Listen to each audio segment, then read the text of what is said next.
Akala ni Joaquin ay nasa kanya na ang lahat.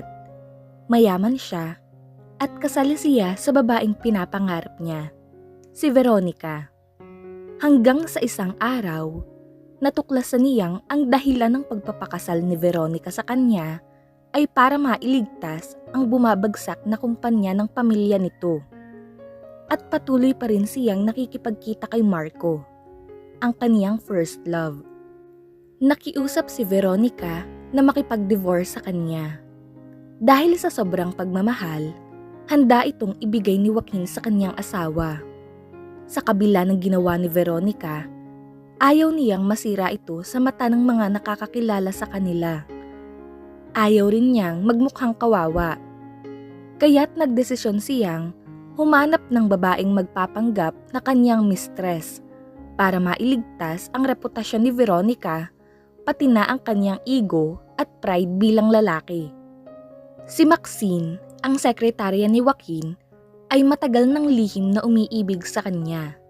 Nang humingi ng tulong si Joaquin na makahanap ng fake mistress sa kanya, hindi nagdalawang isip si Maxine na ipresenta ang sarili. Ngunit paano kung sa gitna ng pagpapanggap bilang married man with a mistress, mahulog ang loob ni Joaquin kay Maxine at ma-realize ni Veronica na mahal niya ang kanyang asawa. Matutuloy pa rin kaya ang divorce o magiging tunay na kabit na si Maxine? Good morning, honey. Bati ni Joaquin sa asawang si Veronica. Mula nang sila'y ikasal, walang umagang lumipas na hindi siya nakangiti tuwing nakikita niya itong katabi niya. Ginawaran niya ito ng halik sa noo. Good morning. Tugon ni Veronica. May meeting ako today. Kailangan kong pumasok ng maaga sa opisina.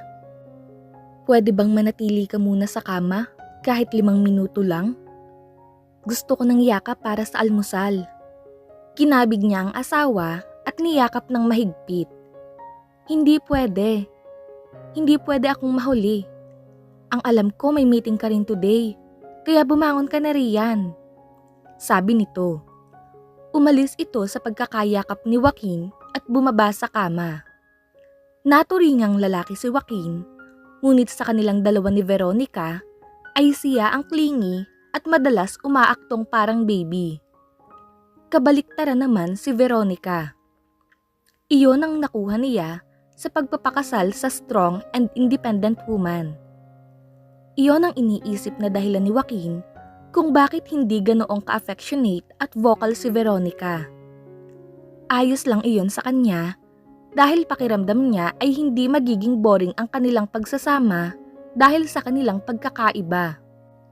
Hindi mo ba naaalala kung anong araw ngayon? Tila batang nagtatampong, wika ni Joaquin. Kumunot ang noo ni Veronica.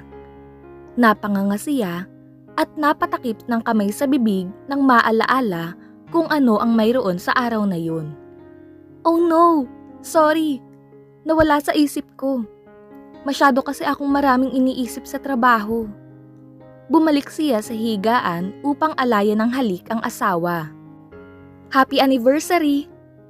Pagkatapos ay tumayo rin ito. Susunduin kita mamaya, okay? Wika ni Joaquin bago makalabas ng kwarto ang asawa. Lumingon si Veronica at nakangiting tumango.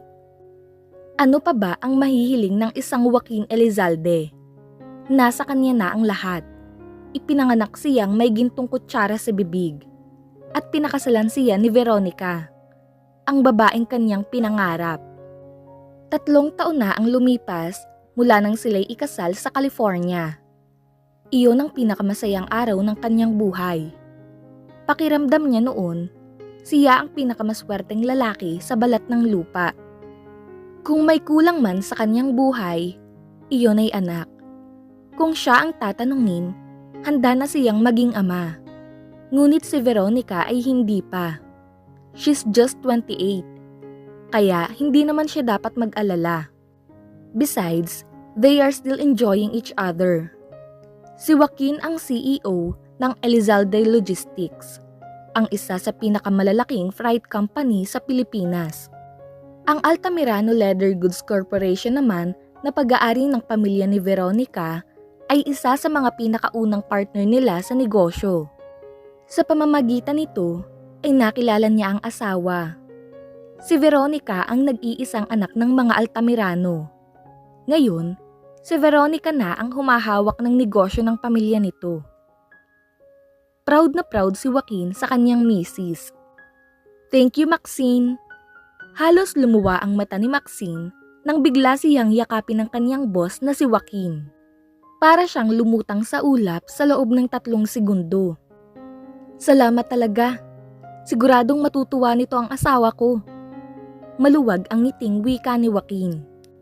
Si Maxine ang hininga niya ng tulong sa paghahanap ng magandang panregalo sa araw ng kanilang pangatlong anibersaryo ni Veronica. He can only imagine Veronica's smile kapag matanggap na nito ang regalo niyang kwintas. "You're always welcome, sir." Nakangiting tugon ni Maxine. "Ang swerte talaga ni Ma'am Veronica sa inyo. Mabait na nga kayo, responsable, sweet at mapagmahal na asawa pa. Higit sa lahat, sobrang gwapo." Binobola mo na naman ako, Maxine. "Sir naman, 4 years na akong nagtatrabaho sa inyo bilang sekretary. Mambobola pa rin bang tingin niyo sa akin?" Napatawa si Joaquin. "Hayaan mo. Pagka-uwi namin galing Alaska sa susunod na buwan, bibigyan kita ng pasalubong. Anong gusto mo?" Bala kasi ni Joaquin na magbakasyon kasama ang asawa para kapwa naman sila makapagpahinga sa kani-kanilang trabaho. "Naku sir, okay lang ako. Makita ko lang kayong masaya, okay na ako." Sinserong tugon ng dalaga. "Of all the men I know, you most deserve happiness." "Of all the men you know?" Mapang-uyam siyang tiningnan ni Joaquin. "Niloloko mo na naman ako eh. Ako lang yata ang kilala mong lalaki." Natatawa pang dugtong nito. "Sir naman," lumabi ang dalaga. "May iba naman akong kakilala. Porke ba wala kayong nakikita? Wala na agad akong kilalang ibang lalaki? Sa tagal mo na kasing nagtatrabaho sa akin, wala ka pang ipinapakilalang boyfriend." "Tatay ba kita, sir?" Pigil ang tawang wika ni Maxine. "Wera biro, sir.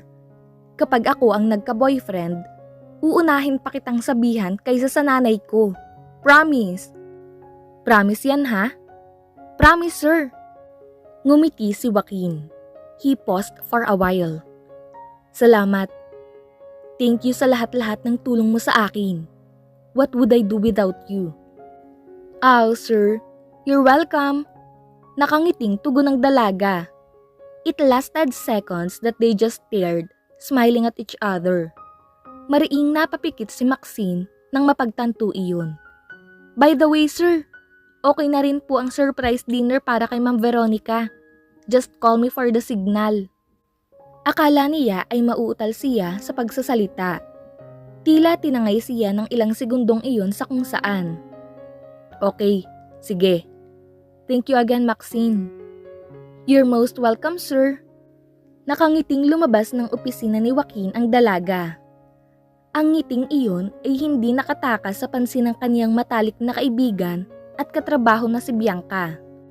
Ang natatangi sa mga kaibigan niyang may alam sa damdamin niya kay Joaquin. "Girl, iyong labi mo mapupunit na." Tukso nito kay Maxine. Umikot ang mata ng dalaga at tumuloy lang sa paglalakad. Aba, anong mayroon ha, Maxine? May something na ba sa inyo ni Sir Joaquin?" Napahinto si Maxine sa paglalakad at saka masamang tiningnan ng kaibigan. "Manahimik ka nga. Anong something ang pinagsasasabi mo? Sira. Masaya lang ako kasi masaya si Sir." Ang dakilang secret lover. Napahagik-hik si Bianca. Basta. Masaya na ako na napapasaya ko si Sir sa maliliit na bagay. Masaya na ako na itinuturing niya akong kaibigan at hindi sekretary lang. Ingat ka, baka bigla ka na lang bumigay. Paalala ni Bianca. Hindi iyan mangyayari. Ang tagal ko na itong ginagawa. Nasa tama akong pag-iisip. Hindi ako magkakamali. Nasisigurong tugon ni Maxine. Itataga ko yan sa bato ha, Maxine? Nang uuyam na wika pa ni Bianca. Dahan-dahang tumango si Maxine. Itaga mo sa bato. Totoo naman, malinis ang intensyon niya sa kanyang boss. Sapat na sa kanya ang nabuong pagkakaibigan sa pagitan nilang dalawa. Hindi man umabot sa puntong inibig siya nito katulad ng pag-ibig niya rito, masaya na siyang nakakasama ito araw-araw. Masaya na siyang mapaglingkuran ito.